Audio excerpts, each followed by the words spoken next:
আন্তর্জাতিক সংবাদে স্বাগতম। জানিয়ে দিব বিশ্বের আলোচিত কিছু গুরুত্বপূর্ণ আন্তর্জাতিক সংবাদ। ইসরায়েল এবং পশ্চিমা বিশ্বকে উচিত শিক্ষা দিতে এবার মধ্যপ্রাচ্যে যৌথ মহড়া শুরু করেছে ইরান, রাশিয়া, চীন। ভয়ে থরকম্প শুরু হয়ে গেছে বাইডেন নেতানিয়াহুর। আগামী বিশ্বের দখল নিতে চলেছে এই তিন পরাশক্তি।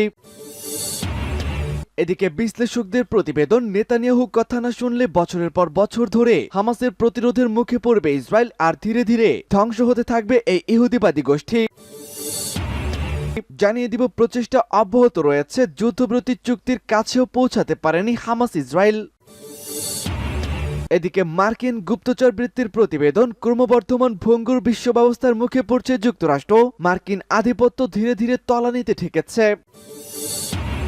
সর্বশেষ জানিয়ে দিব, মুসলিম বিশ্ব গাজাবাসীর পাশে দাঁড়ালে মাত্র 24 ঘন্টা যুদ্ধ করার মতো কোনো ক্ষমতা ইহুদিবাদী ইসরায়েলের নেই এবং ফিলিস্তিন অবশ্যই স্বাধীন হবে, বলছে ইরানের প্রেসিডেন্ট সাইদ ইব্রাহিম রাইসি। দর্শক, ইরানের প্রেসিডেন্ট সাইদ ইব্রাহিম রাইসি তিনি যে মন্তব্যটি করেছেন এটি কতটুকু যুক্তিযুক্ত এবং এ বিষয়ে আপনার কি মন্তব্য সেটি কমেন্ট বক্সে জানিয়ে দিন। শুনছিলেন সংবাদ শিরোনাম, এবারে থাকছে বিস্তারিত। তার আগে আমাদের ভিডিওটিতে একটি লাইক দিন এবং চ্যানেলটি সাবস্ক্রাইব করে পরবর্তী আপডেট সংবাদ সবার আগে পেতে আমাদের সাথেই জুড়ে থাকুন। ইসরায়েল এবং পশ্চিমাদেরকে উচিত শিক্ষা দিতে এবার মধ্যপ্রাচ্যে ইরান, রাশিয়া ও চীনের যৌথ মহড়া শুরু। ওমান সাগর ও আরব সাগরে ইরান চীনের সঙ্গে সামরিক মহড়ায় অংশ নিতে যাচ্ছে রাশিয়ার বেশ কয়েকটি যুদ্ধজাহাজ। 11 থেকে 15 মার্চ পর্যন্ত ওমান সাগরের জলসীমায় যৌথ সামরিক মহড়া চালাবে চীন, ইরান ও রাশিয়া। সোমবার এক বিবৃতিতে রাশিয়ার প্রতিরক্ষা মন্ত্রণালয় এই ঘোষণা দিয়েছে বলে দেশটির রাষ্ট্রীয় সংবাদ মাধ্যমের এক প্রতিবেদনে উল্লেখ করা হয়। ইরানের প্রেস টিভি জানিয়েছে ইরানি নৌবাহিনীর নৌ এবং এয়ারবন ইউনিট এই মহড়ায় অংশ নেবে।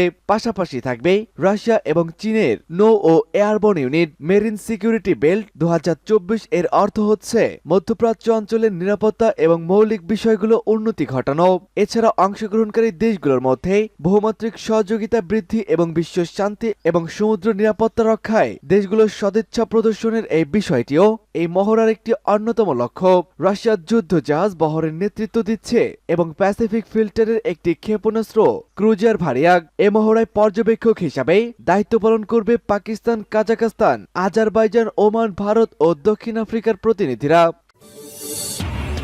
বিশ্লেষকদের প্রতিবেদন, বছরের পর বছর ধরে হামাসের প্রতিরোধের মুখে পড়বে ইসরায়েলি বাহিনী এবং ধীরে ধীরে ধ্বংস হবে এই কঠোরপন্থী ইহুদিরা।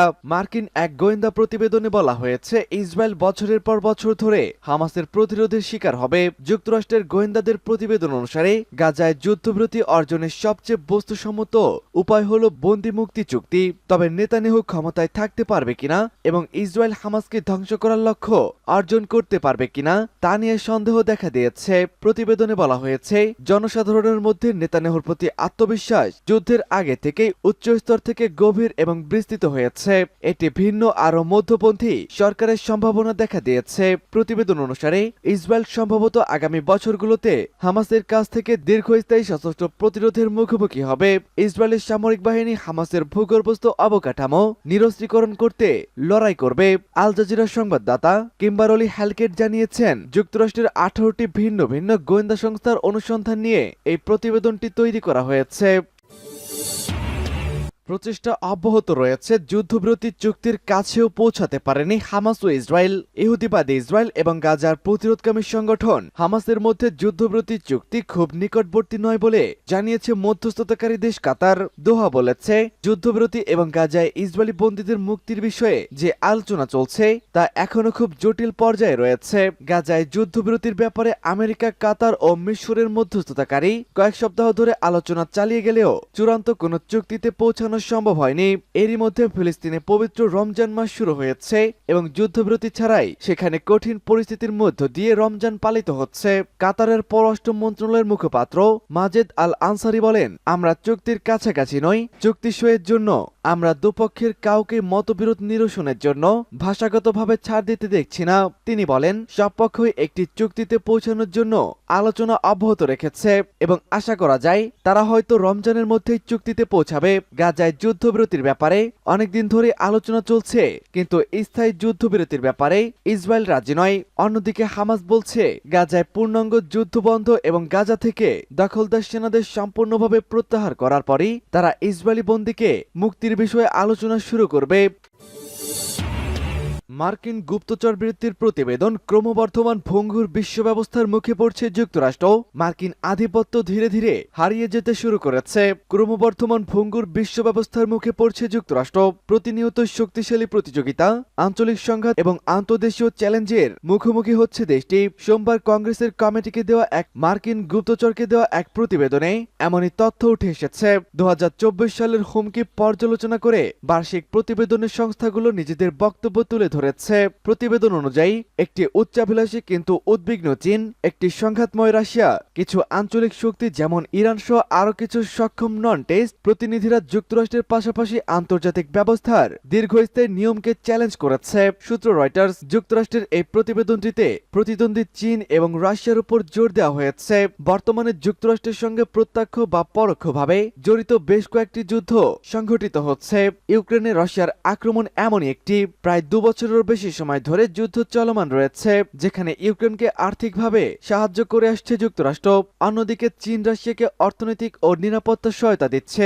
ধারণা করা হচ্ছে চীন প্রযুক্তি ব্যবহার করে এবছরে মার্কিন নির্বাচনকে প্রভাবিত করার চেষ্টা করতে পারে। এ বিষয়ে প্রতিবেদনে বলা হয়েছে চীনের সমালোচকদের পাশে দাঁড়ানো এবং মার্কিন সামাজিক বিভাজনকে বড় করার ইচ্ছার কারণে 2024 সালে যুক্তরাষ্ট্রের নির্বাচনকে কিছু স্তরে প্রভাবিত করার চেষ্টা করতে পারে। মুসলিম বিশ্ব গাজাবাসীর পাশে দাঁড়ালে ফিলিস্তিন মুক্ত হবে বলছে ইরানের প্রেসিডেন্ট ইব্রাহিম রাইসি। ইরানের প্রেসিডেন্ট সাইয়েদ ইব্রাহিম রাইসি বলেছেন, দাম্ভিক শক্তিগুলোর পাশাপাশি ইসরায়েলের বিরুদ্ধে লড়াই করার জন্য মুসলিম জাতিগুলোর সামনে অবারিত সুযোগ এনে দিয়েছে মাহে রমজান। ফিলিস্তিনি জনগণ এবং গাজায় ইসরায়েলের বিরুদ্ধে যে লড়াই করছে তার প্রতি মুসলিম বিশ্ব কঠোর সমর্থন জানালে ফিলিস্তিন আল কুদস ও আল আকসা মসজিদ স্বাধীন হতে বাধ্য। পবিত্র রমজান মাস উপলক্ষে মুসলিম দেশগুলোর নেতাদের কাছে পাঠানো এক শুভেচ্ছা বার্তায় তিনি এমন মন্তব্য করেছেন। রাইসি বলেন, ইসরায়েল সরকার গত 7 দশকের বেশি সময় ধরে ফিলিস্তিনি ভূখণ্ড জবরদখল করে রেখেছে এবং সেখানে ভয়াবহ সব অপরাধযোগ্য চালিয়ে যাচ্ছে। ইরানের প্রেসিডেন্ট বলেন, মুসলিম দেশগুলোর মধ্যে শান্তি ও সৌন্দর্যমূলক সম্পর্ক প্রতিষ্ঠা করার ক্ষেত্রে মুসলিম শাসকদের গুরুত্বপূর্ণ দায়িত্ব রয়েছে। পবিত্র কোরআনের শিক্ষা ও আদর্শ নিজেদের জীবনে বাস্তবায়ন করার জন্য পবিত্র রমজান মাস বিশ্ব মুসলিমকে অপূর্ব সুযোগ এনে দেয় বলে মন্তব্য করেছে প্রেসিডেন্ট রাইসি। কোরআন শিক্ষা বাস্তবায়ন করে মুসলিমরা যেমন নিজের আত্মিক উন্নতি করতে পারে, তেমনি তারা নিজের দেশকেও উন্নত ও সমৃদ্ধ দিকে নিয়ে যেতে পারে। সূত্র পার্স টুডে।